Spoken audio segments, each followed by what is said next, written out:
যদি তোর ডাক শুনে কেউ না আসে তবে একলা চলো রে। অর্থাৎ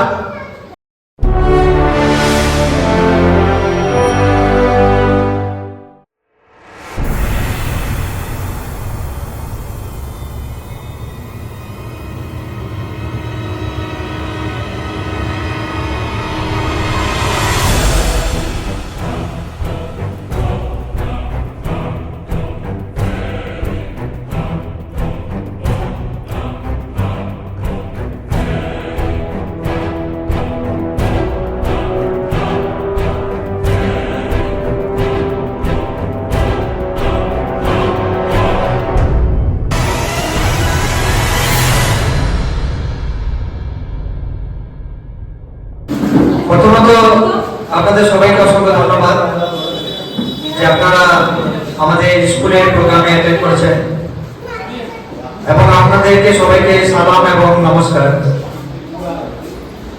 আমরা শুরু করবো আজকে একটা বিশেষ দিন দিয়ে। আমাদের অফিসিয়ালি হয়তো তৃতীয় জাতীয় সম্মেলন আছে, কিন্তু আমরা সিস্টেমের মধ্যে আমরা দ্বিতীয়তে এটা আমরা লিখেছি, কারণ প্রথম জাতীয় সম্মেলনটা আমরা সেটা অফিসিয়ালি দিইনি নোটিশ। আজকে একটা বিশেষ দিন আছে, যদি আমরা একটু বাংলায় দেখে লক্ষ্য করি, 25শে বৈশাখ। এই 25শে বৈশাখ একজন বিখ্যাত বিশ্বকবি রবীন্দ্রনাথ ঠাকুর জন্মগ্রহণ করেছিলেন এবং ওনার আমার একটা ছন্দ আমার মনে পড়ছে। আমি এই প্রোগ্রামটা সেই ছন্দ দিয়ে শুরু করব।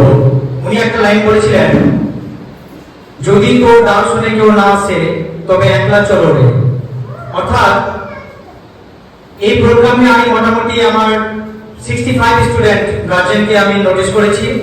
তার মধ্যে হয়তো হাতে গুনে 30 থেকে 35 খানা গার্জেন আপনারা এসেছেন। যাই হোক, যারা এসেছেন অবশ্যই আপনাদের যে ছেলে বা মেয়ে আছে তার ভবিষ্যতের কথা মাথায় রেখে আপনারা এসেছেন। কে কি বলছে দেখে লাভ নেই, আপনাদের ছেলে মেয়ের জন্য আপনাদেরকে এগিয়ে আসতে হবে এবং রবীন্দ্রনাথ ঠাকুরের সেই বিখ্যাত লাইনটা মনে করতে হবে, যদি কেউ না আসে তবে একলা, দরকার পড়লে একলাই আসতে হবে, একলাই চলতে হবে। যাই হোক, আজকে আমাদের মিটিং এর মূল উদ্দেশ্য হচ্ছে আমাদের যে ফার্স্ট টার্ম এক্সাম হয়েছে, এর আগে আমরা একটা টেস্ট নিয়েছিলাম, সেই খাতাগুলো আমরা প্রত্যেকটা বাচ্চা দিয়ে গার্জেনের কাছে পাঠিয়ে দিয়েছি অলরেডি।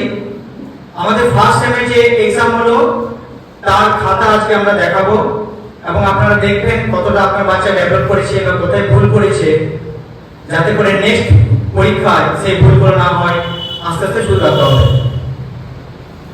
যেহেতু আমাদের মানে মূল উদ্দেশ্য হচ্ছে খাতা দেখায়, তাই খাতায় আমরা প্রথমে দিয়ে দিব। এবং আমি কিন্তু সবারই রেজাল্ট পাবলিশ করিনি, বিশেষ করে আমি অলরেডি নোটিশও করেছিলাম যে যাদের ফিস ডিউ আছে, আমি সেটা ডিসিশন নিয়েছি আমরা সবাই মিলে 3 মাসের বেশি, 2+ বা 3 মাসের মতো যদি 3 মাসের মতো যদি কারো ফিস বাকি আছে, তাদের আমরা রেজাল্ট পাবলিশ করতে পারবো না। যাদের 1 মাস যদি থাকে বাকি বা 2 মাস, তাদেরকে আমরা রেজাল্ট পাবলিশ করেছি অলরেডি। এবার আমরা খাতা যখন দিব, আপনারা খাতাটা নেবেন। প্রত্যেকটা স্টুডেন্টের যদি 4টা বা 3টা যাই পরীক্ষা দিয়েছে, সবগুলো খাতায় এক জায়গায় পাঁচ করা আছে। আপনারা আস্তে আস্তে দেখবেন, কোনো অত তাড়াহুড়োর ব্যাপার নেই। এলকেজি যেসব গার্জেন এসেছেন, আমাদের ম্যাম নাম রাখবেন টেবিল 2 এ, ওখান থেকে আপনারা খাতাটা কালেক্ট করবেন। আর ইউকেজি এবং 1 যেসব গার্জেনরা এসেছেন, আমাদের 1 নম্বর টেবিল থেকে কালেক্ট করবেন। যদি কোনো খাতায় কোনো কমপ্লেইন থাকে, হয়তো নাম্বারে বা কেন কাটলো বা কিছু যদি কোনো প্রবলেম থাকে, সেটা আমাদের সাথে যোগাযোগ করবেন, আমরা নির্দিষ্ট সেই ম্যামের কাছে পৌঁছে দেব যিনি ওই খাতাটা দেখেছেন। কোনো অসুবিধা আছে? তাহলে এলকেজি টেবিল 2 এ চলে যান। আরেকটা জিনিস, আমাদের স্কুলে পাস ফেল আছে, কিন্তু গভর্নমেন্ট স্কুল জানি না পাস ফেল তুলে দিয়েছে, কিন্তু আমাদের স্কুলে পাস ফেল আছে। তার থেকে বড় কথা হলো 3টা আমাদের পরীক্ষা হবে, এটা হচ্ছে আমাদের ফার্স্ট টার্ম। আবার আগস্ট মাসের দিকে আমাদের সেকেন্ড টার্ম হবে। অলরেডি আমরা ডায়েরিতে সিলেবাস দিয়ে দিয়েছি, যদি কোনো হয়তো 2-1 জন যারা স্কুল আসেনি হয়তো তাদের ছুটে গেছে, সিলেবাস আমরা অলরেডি দিয়ে দিয়েছি সেকেন্ড টার্মে। আগস্ট মাসে সেটা হবে, আপনারা এখন আমাদের পরীক্ষা হবে নভেম্বরের দিকে হবে, 3টা পরীক্ষা মিলে আমাদের রেজাল্ট হবে এবং সেই রেজাল্টে প্রত্যেকটা সাবজেক্টে 100 এর মধ্যে মিনিমাম 35 পেতে হবে, 35 100 এর মধ্যে, এবং 50 এর মধ্যে 18 পেতে হবে। যদি কোনো স্টুডেন্ট এই নাম্বার থেকে কম পেয়ে থাকে তাহলে সে ডিসকোয়ালিফাই হয়ে যাবে তথা ফেল হয়ে যাবে। এবং আমরা ডিসিশন নিয়েছি কোনো স্টুডেন্ট ফেল হয়ে গেলে আমরা আর ভর্তি নেব না স্কুলে। ক্লিয়ার কথা, আমরা আর দ্বিতীয়বার ভর্তি নেব না। কারণ আমার মনে হয় যারা ঠিকঠাক গার্জেন সিনসিয়ার আছে, আমার মনে হয় তাদের ছেলে পেলে ফেল করবে না। কিন্তু আমি এই বছরে বাইরে এই পরীক্ষায় দেখলাম অনেক স্টুডেন্ট পরীক্ষা দেয়নি। খবরে দেখলাম কোথায় গেছে না, ভোজ খেতে গেছে। ওর বাচ্চা বা ছেলে বা মেয়ের পরীক্ষা চলছে, একটা ফাইনাল পরীক্ষা, এটা তো ফাইনাল, 3টা মিলে ফাইনাল আমরা রেজাল্ট দেব। সে ভোজ খেতে গেছে, ভোজ খাওয়ার জন্য পরীক্ষা দিতে আসেনি। অতএব আমাদের সেসব গার্জেন দরকার নেই। আমি আগেও বলেছি আমরা স্টুডেন্ট বেশি সংখ্যার জন্য পড়াই না, আমার অল্প স্টুডেন্ট থাকবে কিন্তু আমাকে নিট অ্যান্ড ক্লিন থাকবে। অতএব যদি এই সেমিস্টারে কেউ নাম্বার কম পেয়ে থাকে চেষ্টা করবেন পরের দুটো আরো বাকি আছে সেগুলোতে একটু নাম্বারটা তুলে যাতে পাস করতে পারে। কারণ আমি ফেল হয়ে আমি বারবার করেছি, আমি দ্বিতীয়বার আর মানে ভর্তি নেব না আমার স্কুলে। তারপর হচ্ছে সেকেন্ড টার্ম আমি অলরেডি আগস্ট মাসে বলে দিয়েছি, আমরা সিলেবাসও দিয়ে দিয়েছি। আপনারা ওই সিলেবাসের উপর বা টিউশন যে স্যারগুলো আছে বলে দিবেন ওই সিলেবাসের উপর এখন থেকে পড়ানো শুরু করে দেবেন। প্লাস আমরা তো হোমওয়ার্ক দিচ্ছি রীতিমতো। টিফিনের ব্যাপারে একটু আমি বলে দিই, আমি এখনো দেখছি প্রায় 10% স্টুডেন্ট কোনো টিফিন আনছে না। আমি জানি না কেন আনছে না। একটা বাচ্চা টিফিন অবশ্যই দরকার, কারণ ও যদি পেটে খিদে থাকে ও তো এনার্জি পাবে না, ক্লাস করতে ভালো লাগবে না, ওকে টিফিন অবশ্যই দিয়ে পাঠাতে হবে। আবার অনেক কাজে টিফিন দিয়ে পাঠাচ্ছে ঠিকই, এর আগেও আমি টিফিনের ব্যাপারটা বলেছি। শুধু রেডিমেড জিনিস কিনে দিয়ে দিচ্ছেন আপনারা কাজ করার হয়ে। আপনাদের বাচ্চাকে হাতে রান্না করে টিফিন দিয়ে পাঠাতে হবে, আমি বারবার বলেছি। রেডিমেড জিনিস একদমই ভালো নয়। আপনারা এখন বুঝতে পারছেন না ওই কি জিনিস। একটু কষ্ট করতে হবে, কিন্তু হাতের কোনো জিনিস যদি নাও পারেন তাহলে মুড়ি টুড়ি কিছু দিয়ে পাঠালেন।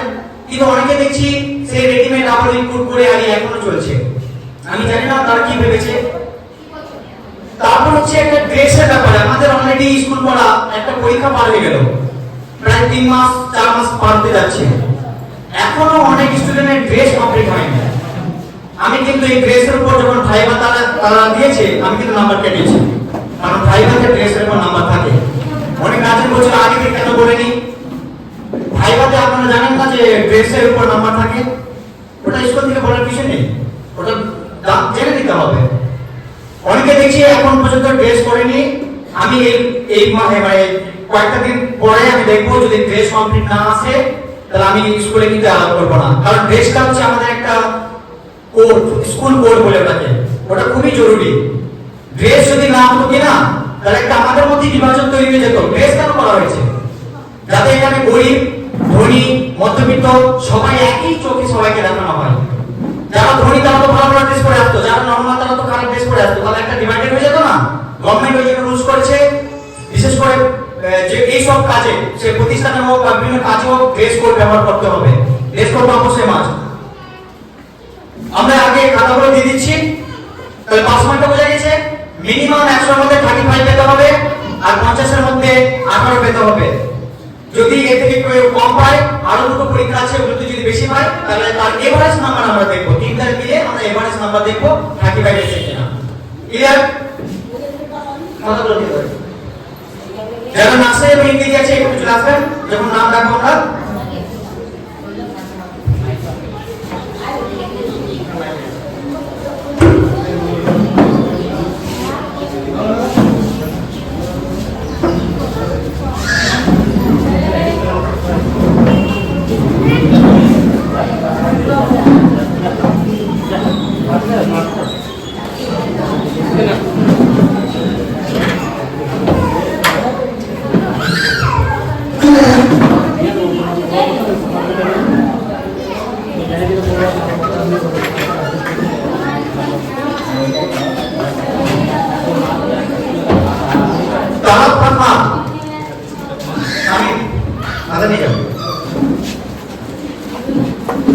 ইংরেজি বলছি আমি। জুলিয়া আহমেদ, বাজারের জুলিয়া আহমেদের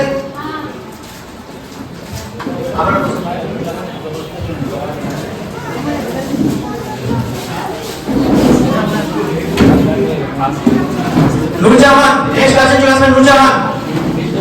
নূরজাহানের কাছে চলে আসবেন।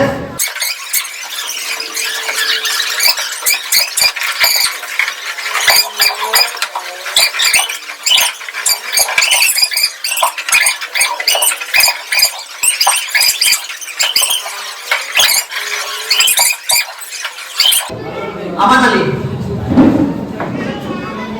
Class 1 Nazimuddin. LKG Ahad Ali. Class 1 Nazimuddin.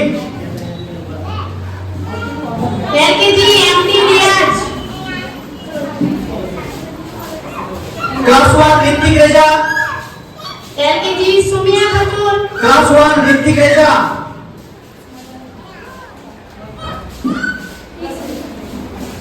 Class 1 Dilshad Ali. Class 1 Dilshad Ali. LKG ফাইনান্স খাতুন।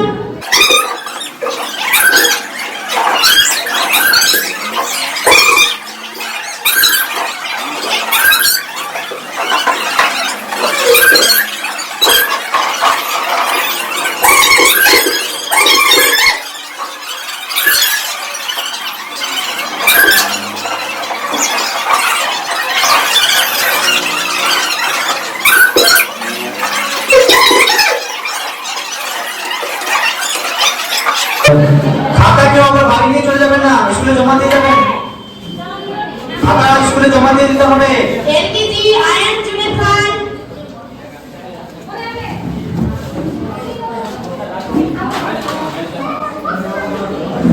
হ্যাঁ আজকে জমা। এলকেজি আকিফা আহমেদ।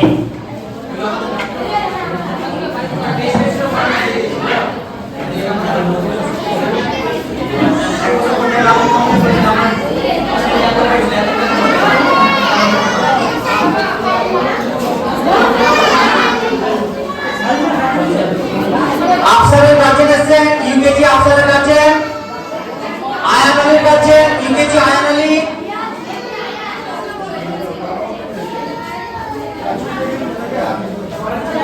নূরজাহান খাতুনের কাছে এসেছেন নূরজাহান খাতুন। যাদের শুনতে বলছি না করে ভালো করে শুনবে। LKG Fasel Ahmed. LKG Sumiya.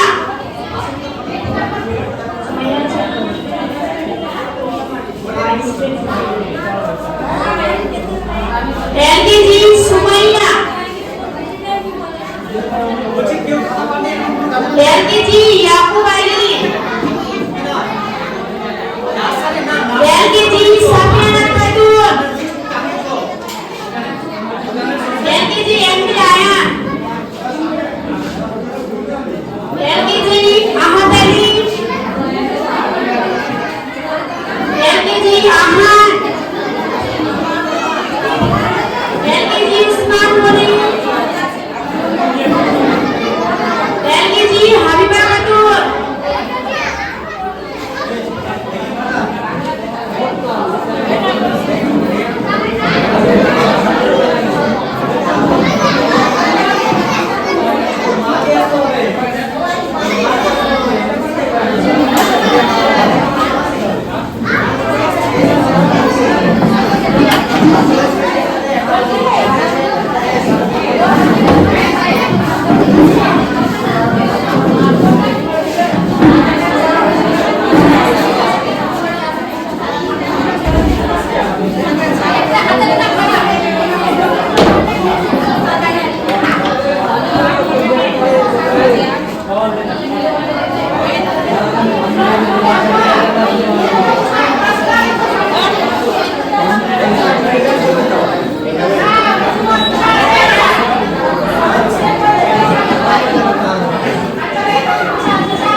Action.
নার্সারির ফার্স্ট টার্মের রেজাল্ট প্রথম হয়েছে শেখ নিয়াজ প্রথম হয়েছে নার্সারিতে, দ্বিতীয় হয়েছে এমপি রিয়াজ আলী দ্বিতীয় হয়েছে, তৃতীয় হয়েছে ঈশান আলী, যে প্রথম হয়েছে তার নাম্বার হয়েছে 200, যে দ্বিতীয় হয়েছে তার নাম্বার হচ্ছে 198, আর যে তৃতীয় হয়েছে সে পেয়েছে 196 আউট অফ 200। কথা হয়ে গেছে? আর কোনো কমপ্লেন আছে? যে নাম্বার আমরা কেটে দিয়েছি এরকম কোনো কমপ্লেন আছে? তবে আমি বলবো যাদের বাচ্চারা নাম্বার কম পেয়েছে, কোন সাবজেক্টে কম পেয়েছে বা কোথায় ভুল করেছে সেগুলো একটু ধ্যান দেবেন, ঠিক আছে? আরেকটা জিনিস, আমি কোয়ালিফিকেশন নাম্বারটা বলে দিয়েছি, মিনিমাম 35 পেতেই হবে, কিংবা 50 এর মধ্যে 80 না 18 পেতেই হবে। যদি তার থেকে কেউ কম পায়, যদি তিনটা পরীক্ষায় এভারেজে আমি দেখব, যদি কম পায় দ্বিতীয়বার কিন্তু আমি আর ভর্তি নেব না, আমি বারবার বলে দিচ্ছি, তখন রিকোয়েস্ট করে কোনো লাভ হবে না।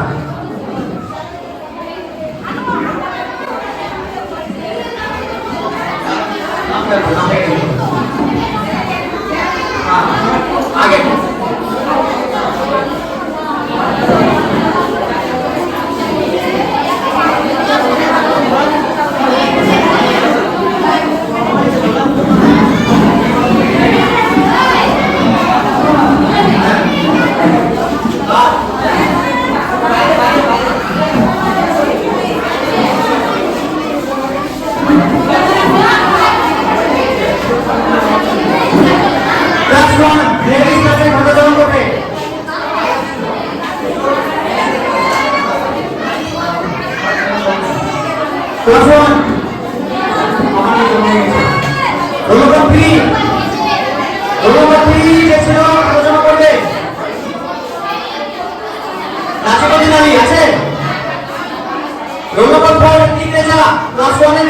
খাতা জমা করতে অফিসে হয়ে গেছে, দেখা কোথায় পুলিশ লেগে গেছ, ঠিক আছে? নীতিকে জমা করতে রোলকল ভাই দিনসাদ আলী অফিসে খাতা জমা করবে, হয়েছে দেখা? রোলকল 6 ঈশান আলী খাতা জমা করবে।